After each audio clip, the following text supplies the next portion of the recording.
ضرورت ہے، لیکن وہ کسی ایسے رشتہ دار پر اس کو خرچ کر دیتا ہے جو اس سے بغض اور عداوت رکھتا ہے، تو یہ سب سے اچھا صدقہ ہے۔ یعنی جو آدمی رشتہ دار پر خرچ کرتا ہے، نبی پاک صلی اللہ علیہ وسلم نے ارشاد فرمایا کہ ایک تو وہ غریب پروری کرتا ہے اور دوسرا وہ رشتہ داری کا حق ادا کرتا ہے، لہذا دوہرا ثواب ہے۔ اور اگر کوئی رشتہ دار بندے کے ساتھ عداوت رکھتا ہے، ہر وقت اس کی غیبت کرتا ہے، اس کی ٹانگ کھینچتا رہتا ہے، جہاں موقع ملتا ہے اس کے خلاف دو چار جملے کس دیتا ہے، تو ایسے رشتہ دار کی ان حرکتوں کو نظر انداز کرتے ہوئے اللہ کے کہنے پر، اللہ کے رسول کے کہنے پر جو اس رشتہ دار کی مدد کرتا ہے، نبی پاک صلی اللہ علیہ وسلم کہتے ہیں کہ وہ اس کا سب سے اچھا صدقہ ہے۔ پھر دوسرے نمبر پر فرمایا کہ والیتامى، کہ دوسرے نمبر پر بے آسرا، بے سہارا ان بچوں کی باری آتی ہے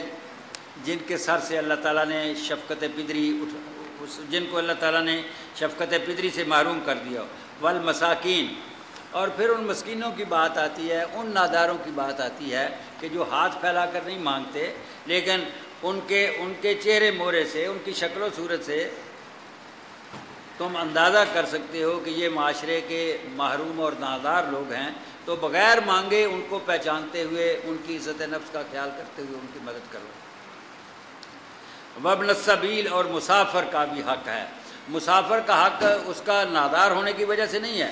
خالی مسافرت اس کو حقدار بنا دیتی ہے کہ حالت سفر میں ہونے کی وجہ سے اگر تم اس کی کوئی ضرورت پوری کرو تو یہ بھی اللہ تعالیٰ جو ہے وہ خاص طور سے اللہ تعالیٰ کے ہاں قبولیت والا خرچہ ہے، قبولیت والا صدقہ ہے۔ والسائلین، اور وہ لوگ جو ہاتھ پھیلا دیتے ہیں، ہاتھ پھیلا کر مانگتے ہیں، سوال کرنے والے۔ نبی پاک صلی اللہ علیہ وسلم کی تعلیمات سے معلوم ہوتا ہے کہ جو آدمی آ کر کچھ مانگتا ہے، آپ اس کے حالات کا زیادہ کھوج کرید نہ کریں، وہ جانے اور اس کا اللہ جانے۔ اگر آپ کو توفیق ہے تو اس کو کچھ دے دیں، نہیں تو بابا معاف کرو یہ بات کہہ دیں، تو خواہ مخواہ اس کے ساتھ بحث کرنا اور اس کے معاملات کی کھوج کرید کرنا یہ نہیں کرنا چاہیے۔ بس وہ مانگتا ہے تو دے دیں، وہ جانے اور اس کا اللہ جانے کہ وہ حقدار تھا کہ نہیں تھا۔ اس نے ہاتھ پھیلا دیا، اور نبی پاک صلی اللہ علیہ وسلم کو اللہ تعالیٰ نے قرآن مجید کے ذریعے سے یہ حکم دیا، فَأَمَّا السَّائِلَ فَلَا تَنْهَرْ، کہ دیکھو سوال کرنے والے کو، ہاتھ پھیلا کر مانگنے والے کو جھڑکو نہیں۔ اور آخری بات کہی وہ پھر رقاب، اور جو قیدی ہو، اگر کوئی آدمی بے گناہ قیدی ہو گیا، اس کو جرمانہ ہو گیا، اس کا جرمانہ ادا کر دو۔ اگر کوئی کسی آدمی کی زمین کسی سودی رہن میں پڑی ہوئی ہے تو اس کو اس رہن سے آزاد کرا دو، کوئی کسی غلامی میں پھنسا ہوا ہے تو وہاں اس کو آزاد کرا دو۔ تو یہ اللہ تعالیٰ نے اخراجات گنائے ہیں کہ دیکھو یہ سارے اخراجات جو ہیں یہ تمہارے بھائی بندوں کے اوپر خرچ ہوتے ہیں، لیکن اللہ کہتا ہے اگر تم ان بندوں کی ضروریات پوری کرنے کے لیے خدمت خلق کرو گے تو میں سمجھوں گا کہ یہ مال تم نے ان پر خرچ نہیں کیا، مجھے قرضہ دیا ہے، اور میں روز قیامت تمہیں یہ قرضہ واپس کروں گا اضافے کے ساتھ۔ آگے فرمایا وَأَقَامَ الصَّلَاةَ وَآتَى الزَّكَاةَ، اور وہ نیکی کے کاموں میں سے ایک یہ بھی ہے کہ بندہ نماز پڑھے اور زکوٰۃ ادا کرے۔ یہ دونوں چیزیں ایسی ہیں کہ ان کے بغیر آدمی کا ایمان ہی معتبر نہیں ہے۔ سورہ توبہ میں جہاں حالت جنگ تھی وہاں اللہ تعالیٰ نے یہ حکم دیا وَإِن تَابُوا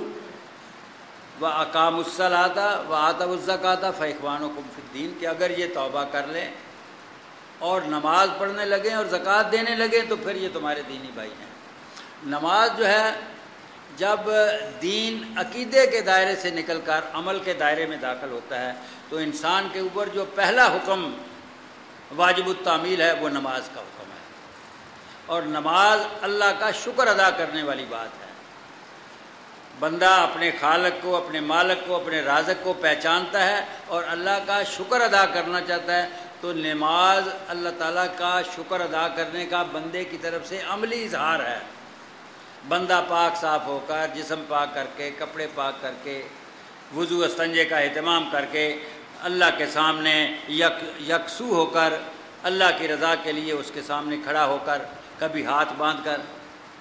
کبھی گھٹنوں کے بل جھک کر، کبھی اپنی پیشانی کو زمین پہ رکھ کے اللہ تعالیٰ کا شکر ادا کرتا ہے کہ یا اللہ تو میرا مالک ہے، میں تیرا بندہ ہوں۔ تو یہ نماز جو ہے یہ بندے کو خالق کے ساتھ جوڑنے والی چیز ہے، اور زکوٰۃ جو ہے یہ ایک فرض ہے کہ بندے کو اتنا حصہ اپنے مال میں سے لازماً اللہ کے راستے میں خرچ کرنا چاہیے۔ اگرچہ اوپر جو عام انفاق کی بات آئی ہے اس سے معلوم ہوتا ہے کہ زکوٰۃ کے علاوہ بھی بندے کو اللہ کے راستے میں خرچ کرنا چاہیے۔ یہ نہیں ہے کہ اس نے زکوٰۃ دے دی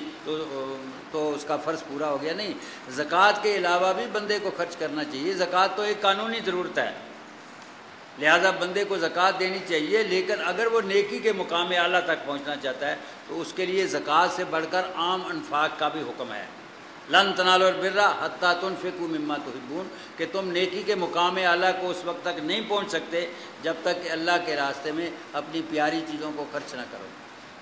تو یہ جو زکوٰۃ ہے یہ بندے کو اللہ کی مخلوق کے ساتھ جوڑنے والی بات ہے۔ تو حضرات، نماز بندے کو خالق کے ساتھ جوڑتی ہے، زکوٰۃ بندے کو مخلوق کے ساتھ جوڑتی ہے، تو اس بندے سے زیادہ بندہ کون کامیاب ہوگا جو خالق کے ساتھ بھی جڑ جائے اور مخلوق کے ساتھ بھی جڑ جائے، جو حقوق اللہ بھی ادا کرنے والا ہو اور حقوق اللہ کے ساتھ ساتھ وہ حقوق العباد کو بھی ادا کرنے والا ہو۔ تو یہ بات کہی۔ اس کے بعد فرمایا کہ وَالْمُوفُونَ بِعَهْدِهِمْ إِذَا عَاهَدُوا، اور نیک بندے تو وہ ہیں کہ وہ اپنے وعدے کی پابندی کرتے ہیں۔ یہ وعدے کا مطلب ہے کہ بھئی جو کام آپ کی ذمہ داری ہے، جو کام آپ نے قبول کر لیا ہے، جو کام کسی وجہ سے آپ کی ذمہ داری بن گئی ہے یا آپ نے اس کو قبول، اس کو پورا کرنا۔ اگر کسی معاشرے میں لوگ ایک دوسرے کے وعدے پر بھروسہ نہیں کرتے تو وہ معاشرہ بے چینی اور اضطراب اور بے اطمینانی کا شکار ہو جاتا ہے، جیسا ہمارا معاشرہ ہے۔ اگر کوئی آدمی سمجھتا ہے کہ جی یہ وعدے جو ہیں یہ کوئی کتاب و سنت تو نہیں ہے، قرآن و حدیث نہیں ہے، تو وہ غلط کہتا ہے۔ وعدے تو ہیں ہی قرآن و حدیث، اور یہ جو وعدہ ہے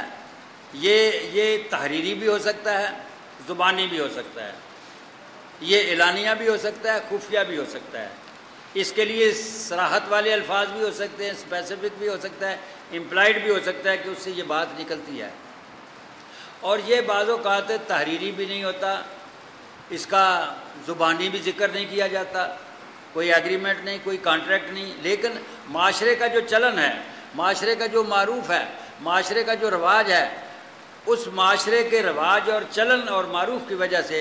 کچھ نسبتوں کی وجہ سے، کچھ رشتہ داروں کی وجہ سے آٹومیٹیکلی کچھ حقوق پیدا ہو جاتے ہیں، کچھ معاہدہ جنم لے لیتا ہے جس کو پورا معاشرہ تسلیم کرتا ہے۔ وہاں بھی آدمی کو سمجھنا چاہیے کہ یہ وعدہ ہی ہے جس کی مجھے تکمیل کرنی چاہیے۔ مثلا اولاد اور والدین ہے، یہ کہاں کوئی معاہدہ تحریر ہے کہ اولاد جو ہے وہ والدین کا کہنا مانیں گی، اولاد جو ہے اس کے یہ حقوق و فرائض ہیں اور والدین کے یہ حقوق و فرائض ہیں، کہیں لکھا ہوا نہیں ہے۔ آپ نے کب اللہ تعالیٰ سے معاہدہ کیا تھا؟ کوئی آپ کی تحریر ہے کہ میں ایمان لاؤں گا تو یہ چیزیں پوری کریں گی؟ یہ انڈرسٹوڈ بات ہے، آپ ایمان لائے ہیں تو یہ اس کے کوئی تقاضے ہیں۔ آپ نے کسی کو باپ ماننا ہے، کوئی آپ کا باپ ماننا ہے تو اس کے کوئی تقاضے ہیں۔ میاں بیوی کا نکاح ہوتا ہے، صرف ایجاب و قبول ہی ہوتا ہے، وہاں کوئی تفصیل کے ساتھ حقوق و فرائض تو بیان نہیں کرتا۔ انڈرسٹوڈ بات ہے کہ بھئی جب آپ ایک عورت کسی کو اپنا خامند قبول کر رہی ہے یا خامند ایک عورت کو بیوی کی حیثیت سے قبول کر رہا ہے تو اس کے جو لازمی تقاضے ہیں اس قبول کرنے کے نتیجے میں لازماً جو حقوق و فرائض پیدا ہوتے ہیں وہ پورے کیے جائیں گے۔ پڑوسی کے حقوق ہیں، یہ آپ نے کب کہیں کوئی تحریر دی تھی؟ یہ مرشد اور مرید کے حقوق ہوتے ہیں، یہ استاد اور شاگرد کی بات ہوتی ہے، یہ کسی جگہ آدمی ملازمت کرتا ہے تو امپلائر اور امپلائی کی بات ہے۔ تو بہت سی چیزیں ہیں وہ لکھی پڑھی نہیں جاتی ہیں لیکن وہ انڈرسٹوڈ ہوتی ہیں، معاشرے کا رواج ہے، معاشرے کا چلن ہے، معاشرے کا معروف ہے، اس کے مطابق ہر آدمی ان کو سمجھتا ہے۔ تو لہٰذا یہ جتنی اس طرح کی چیزیں ہیں ان ساری چیزوں سے حقوق اور ذمہ داریاں اور فرائض پیدا ہوتے ہیں۔ تو معاہدے کو معاہدہ سمجھنے والا، کانٹریکٹ کو، ایگریمنٹ کو قبول کرنے والا، اس کے تقاضوں کو پورا کرنے والا بندہ مومن ہے۔